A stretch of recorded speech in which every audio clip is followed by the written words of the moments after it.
Хүннү хотод аж ахуйн нэгж байгууллагуудыг урьж үнэгүй газар олгохоо мэдгдлээ. Сүрийн зохион бүтээгчид үзэгслэн гаргасан байна. Эдгээр мэдээллээр хөтөлбөр үргэлжилнэ.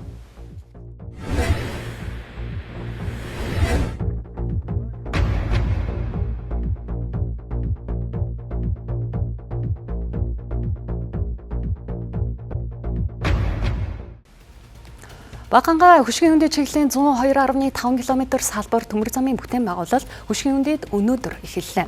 Улаанбаатар хотын ачаа тээврийн үндсэн зангилааг богдуулын урд хэсгээр тойруулах гол ач холбогдолтой гэж үзэж байна. Төслийг нийт 800 гаруй тэрбум төгрөгөөр 5 сарын хугацаанд хэрэгжүүлэх юм байна. Энэ төсөл бол одоо өнөөдөр эхлээд зам тээврийн яамны график хугацаагаар бол 8 сарын 25-ны өдөр дуусгах. Засгийн газрын боломжит хугацаа бол 10 сарын 1 гэж одоо үзэж байгаа. Өөрөөр хэлбэл одоо арай жоохон 30 хоногийн илүү хугацаа өгөөд. Яг ийм байдлаар бид нар явж чадвал 3 сар юм уу 4 сар төслөө эхлээл бид нар 10 сарын 1 гэдэг хугацаанд дуусгах байж чадвал том төслүүдэд илүү итгэх иргэдийн итгэл нэмэгдэнэ. За мөн одоо хувийн хвшлийнхэн ч гэсэн бизнесээ төлөвлөх боломжтой болно. Хугацаанд 8 сарын 25 Тэгэр сайхан сайд хариуцж байгаа. Толгоогоор хариуцсан. Төсөв төртөг бол эхний өртгөх нь бол 840 орчим тэрбум төгрөг байна. Та бүгд мэдж байгаа. Ер нь бол анхны 3 жилийн өмнө хийгдэж ирсэн Богд хаан төмөр зам бол бас өөр өртөгтэй байсан шүү дээ. Тийм учраас бид аль болохоор Монголын төмөр зам барьж байгаа нь аль болохоор доод үтсээ төрөүний хэлдэг 110 аж ахуй нэгж 2500 ажилчдаар хийлгэх чинь бүр хоолой далан одоо бүх юмнуудаа за дээд үтсээ бол өөрсдөө хийчих. Энэ бол зардахгүй. Тийм учраас гаднаас бид нар бол ганцхан ирээс судалж явна. Бус нь бол бүгд дотроосоо нэг ч юм гаднаас авахгүй.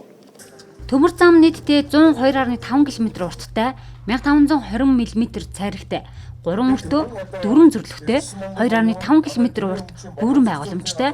Манай улсад баригдаж байгаа анхны салбар төмөр зам юм.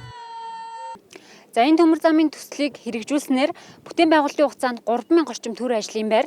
Харин төслийг хэрэгжүүлснээр 400 хүн шинээр байнгын ажлын байраар хангагдана гэж тооцоолж байгаа маань. Төсөл хөрөнгө оруулалт нь одоо нийтдээ 800 гаруй тэрбум төгрөгөөр хэмжигдэж байна. Энэ одоо хөрөнгө оруулалтыг 15 жилийн хугацаанд нөхнөө гэж үзэж байгаа юм байна. Ингээд Монгол улсад нийтдээ 294.8 тэрбум төгрөгийн татвар төлнө гэж тооцоолон харж байгаа юм байна. Нийтдээ дотоодын 110 орчим аж ахуйн нэгж байгууллагын 2500 гаруй ажилтныг татан оролцуулж 5 сарын хугацаанд дуусгана гэж үзэж байна.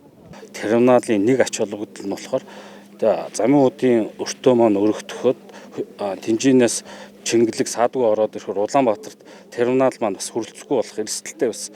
Тэгэхээр энэ терминал ашиглалтанд орохоор бид нэр замын уудад байгаа ачаа тээврээ саадгүй ийшээ авчирч уулгаж одоо эндээсээ одоо түгэл тараалт хийх бүрэн боломжтой бас нэг талаараа одоо эдийн засаг нийгмийн ач холбогдол одоо Чингэлэг хурдан ирэх асуудлыг бас шийдвэрлэж байгаа.